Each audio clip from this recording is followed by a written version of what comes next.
صحیح بخاری میں ایک بڑی زبردست حدیث ہے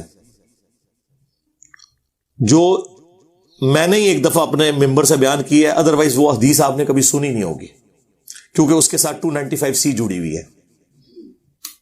صحیح بخاری میں ایک چیپٹر ہے کتاب الاعتصام بالکتاب والسنہ، قرآن و سنت کو مضبوطی سے پکڑنا۔ اس چیپٹر میں امام بخاری ایک حدیث لے کے آئے ہیں۔ السلام علیکم ورحمۃ اللہ وبرکاتہ۔ اللہ سے دعا کرتے ہیں کہ آپ لوگ خیریت سے ہوں گے۔ حضرت عمر فاروق رضی اللہ تعالی عنہ کا کمال کا خطبہ، میرے علاوہ کسی کی جرات نہیں بیان کرے، 295C لگے گی۔ تو اس ویڈیو میں جو ہے علی مرزا نے کچھ باتیں بتائی ہیں اور بولا ہے، جو بھی ان کا جو معاملہ رہا ہے بیان کا، اس سے ریلیٹڈ کچھ باتیں جو ہے سامنے رکھی گئی ہے، اور قرآن حدیث کے حوالے سے کچھ باتیں جو ہیں انہوں نے بتائی ہیں۔ اور جو باتیں آپ سنیں اس بات پر جو ہے بھروسہ نہ کریں، کیونکہ خود پہلے تحقیق کر لیں دوسروں کو پہنچانے سے پہلے، اور اس کے بارے میں پتہ کر لیں کہ وہ بات صحیح ہے یا نہیں صحیح ہے، کیونکہ بہت ساری چیزیں دیکھتے ہیں کہ سنی سنائی باتوں کو پھیلانے کے لیے لوگ کھڑے ہیں، اور وہ بالکل غلط ہے۔ کہاں سے بات کیا آئی نہیں آئی، اور لوگوں کو جو ہے صرف یہ چاہیے کہ کون بات کہاں سے آئی اور کہاں بھیجنی ہے۔ تو اللہ ہم سب کو یہ سب چیز کرنے سے بچائے، اللہ ہم سب کو ہدایت دے، اللہ ہم سب کو ہدایت کے راستے پہ چلائے، اور جو بھی غلطیاں ہوئے ہیں اللہ ہمیں معاف فرمائے۔ رمضان المبارک کا مہینہ آ رہا ہے، تو آپ لوگ زیادہ سے زیادہ اس میں نماز اور تلاوت کی پابندی رکھیں، اور اللہ ہم سب کو ہدایت دے، آمین ثم آمین۔ کہ جب حضرت ابوبکر کی بیعت کی گئی نا، تو دوسرے دن حضرت ابوبکر صدیق رضی اللہ تعالیٰ عنہ آڈینس سے خطاب کرنے کے لیے مسجد نبوی میں آئے، تو ان کے خطاب کرنے سے پہلے حضرت عمر ممبر پہ چڑھے، جس طرح آج کل بھی اسٹیج سیکٹری کے طور پہ، اور کمال کا خطبہ دیا۔ 2 جملوں کا خطبہ ہے، وہ بخاری میں آیا، لیکن مولوی نہیں آپ کو بتائے گا۔ جن کو بتانا چاہیے وہ بھی ڈرتے ہیں بتاتے ہوئے، جن کو نہیں بتانا چاہیے وہ تو نہیں بتائیں گے۔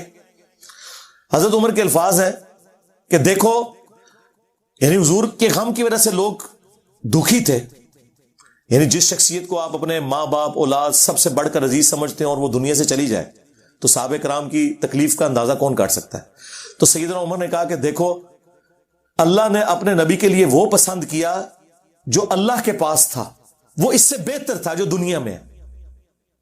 وَلَلْآخِرَةُ خَيْرٌ لَكَ مِنَ الْأُولَىٰ، اے نبی تمہارا ہر آنے والا لمحہ گزرے ہوئے سے بہتر ہوگا۔ کیوں؟ وَرَفَعْنَا لَكَ ذِكْرَكَ، ہم نے آپ کے لیے آپ کا ذکر بلند کر دیا۔ دنیا میں کوئی لمحہ ایسا نہیں ہے کہ اللہ کے ساتھ رسول اللہ کا نام نہ بولا جاتا ہو اذان کے اندر۔ اللہم صلی علی محمد وعلی آل محمد۔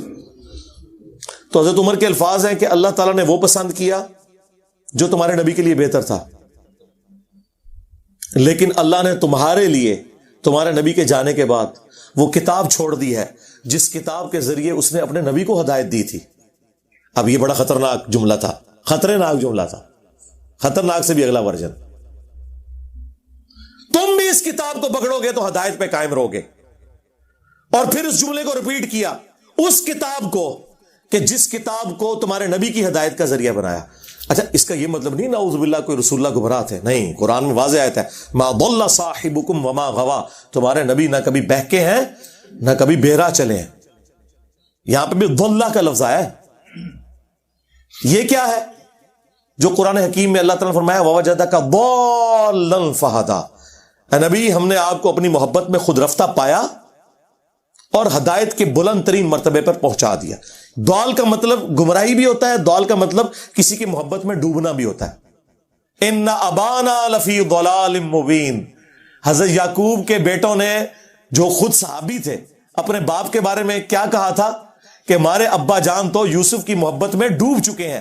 اب وہاں ترجمہ فی ضلال مبین کا یہ تو نہیں کرتے کہ ہمارے ابا گمراہ ہو چکے ہیں، وہ تو کافر ہو جاتے، اپنے پیغمبر ابے کو کہتے تو نہیں۔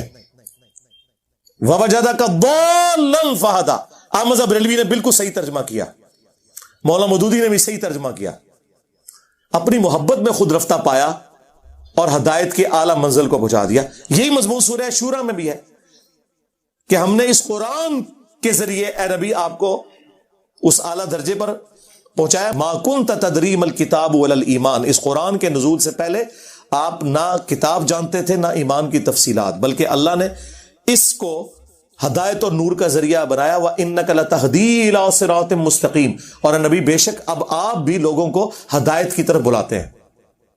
تو نبی علیہ السلام، وہ میں بتا رہا تھا خطبہ کیوں نہیں لوگ بیان کرتے تھے، اس میں جو حضرت عمر کا جملہ ہے نا کہ اللہ نے اس کتاب کے ذریعے تمہارے نبی کو ہدایت دی، تو اب اس کے لوگ ڈرتے تھے یار یہ تو کہیں گے نبی کو گمراہ مان رہے ہیں. بھائی تم ایکسپلین کرو، ہم نے بھی کر دیا. یہ کبھی بھی خطبہ بیان نہیں ہوا، اور یہ خطبہ صحیح بخاری میں لکھا ہوا ہے. حضرت عمر فاروق رضی اللہ تعالیٰ عنہ نے حضرت ابوبکر کی خلافت اسٹیبلش ہونے کے دوسرے دن خطبہ دیا. کمال کا خطبہ ہے.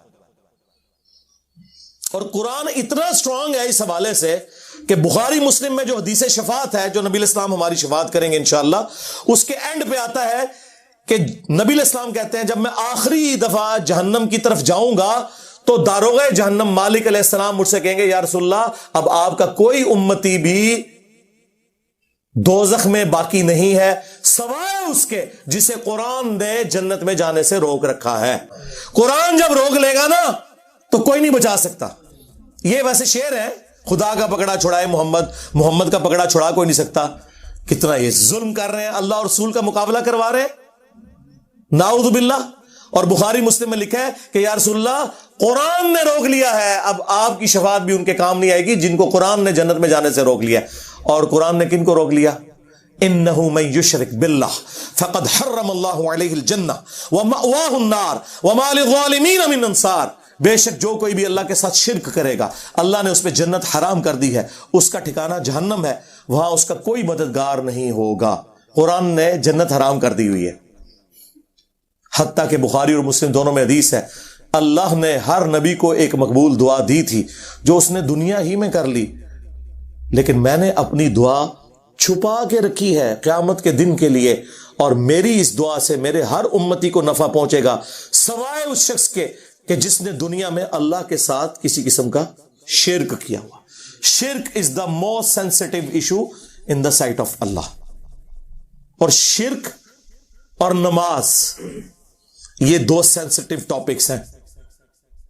قرآن کی توہین وہی لوگ کر رہے ہیں اصل میں جو قرآن پڑھنے سے روک رہے ہیں، جس کی وجہ سے شرک پھیل رہا ہے، اور نماز سے کوسوں دور ہے کیونکہ انہوں نے قرآن تو پڑھا نہیں. انہیں پتا کیسے چلے کہ قرآن کا مسلمان اور ہے اور پاکستان کا مسلمان اور. ہاں، مرنے سے پہلے اے مسلمان کر لے اس پہ غور، قرآن کا مسلمان اور ہے، پاکستان کا مسلمان اور. ہاں، قرآن کا تو مسلمان یہ ہے وَأَقِيمُوا الصَّلَاةَ وَلَا تَكُونُوا مِنَ الْمُشْرِكِينَ، سورہ روم آیت نمبر 31. دیکھنا نماز کو قائم کرنا، مشرک نہ ہو جانا. اور صحیح مسلم کی حدیث کے بندے کے کفر اور ایمان، شرک اور اسلام کے درمیان فرق نماز ہے.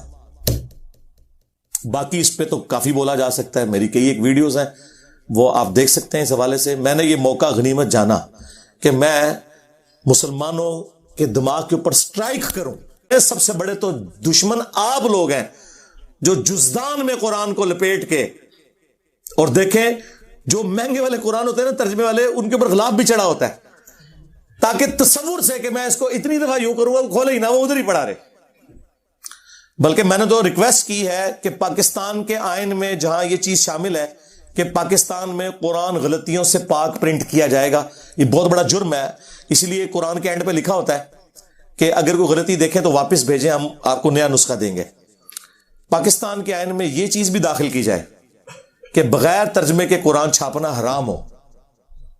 یعنی پاکستان کے قانون میں، وہ شرعی طور پہ حرام نہیں لفظ استعمال کر رہا، چلے جرم کہہ لیں اس کو.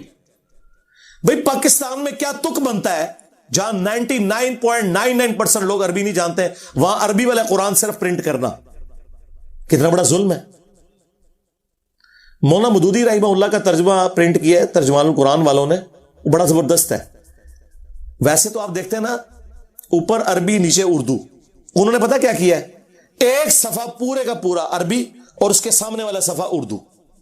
اگر صرف کسی نے اردو بھی پڑھنا ہے نا وہ پڑھتا جائے. اچھا لوگوں کو یہ فکر پڑ جاتی ہے یار اردو والا پڑھیں گے تو ثواب نہیں ہوگا کیونکہ 10 نیکیاں نہیں ملن گیا. سرکار تو ایک اردو دا صفحہ تو آنے والی نسلوں میں اور گزرے ہوئے بزرگوں کے ہزاروں قرآن پڑھنے سے بہتر ہے جو آپ کو کم از کم شرک سے بچا کے توحید کے اوپر لے آئے گا. دیکھیں نا, اگر توحید ہی نہ ملی تو ایم اے قرآن ختم کرنے کا کیا فائدہ ہویا؟ جو قرآن ختم کر کے بھی تے پھر دعا کہنا جی یا رسول اللہ انظر حالنا, یا شیخ عبد القادر جیلانی شیئن للہ. قرآن کے لیے پڑھ کے دعا ہو رہی ہے اور بیچ میں یہ نہیں کر رہا ہے, تو کیا کڑیا تو قرآن چو؟ تو خدا کے لیے قرآن ترجمے والا گھر میں بھی کم از کم آپ لوگ تو کریں نا جی. سارے مسلمان اپنے گھروں میں وہ ترجمہ رکھیں جو زبان آپ سمجھتے ہیں, اس کے بغیر آپ صرف عربی والا قرآن نہ رکھیں. اور آج تو ماشاءاللہ جتنی میجر لینگویجز ہیں ان کے اندر قرآن پرنٹ ہو چکے ہیں. سعودی عرب کی گورنمنٹ اس حوالے سے بہت بڑا کام کر رہی ہے. جتنے حاجی جاتے ہیں نا, پہلے تو وہ عمرے والوں کو بھی دیتے تھے لیکن پھر ریسورسز کی وجہ سے ایشو ہوا تو اب صرف حاجیوں کو دیتے ہیں. جو پاکستان, انڈیا, بنگلہ دیش کے ہیں ان کو اردو زبان میں, انڈونیشین ہے تو ان کو انڈونیشین زبان میں, انگلش جاننے والے ہیں ان کو انگلش والا, وہ واپسی پہ ایئرپورٹ پہ وہ ایک ایک فری کاپی دیتے ہیں. میں 2007 میں گیا تھا, مجھے بھی ایک کاپی ملی, میری وائف کو بھی ملی تھی. تو اس حوالے سے وہ بہت کام کر رہے ہیں. چلیں, حاج عمرے پہ کوئی نہیں بھی جاتا, یہاں تو یار اپنے گھروں میں تو کم از کم آپ کوشش کریں کہ آپ ترجمے والے قرآن رکھیں. صلو علی محمد وآل محمد, اللہم صلی علی محمد وعلی آل محمد واصحاب محمد وازواج محمد وامت محمد اجمعین الی یوم الدین, آمین.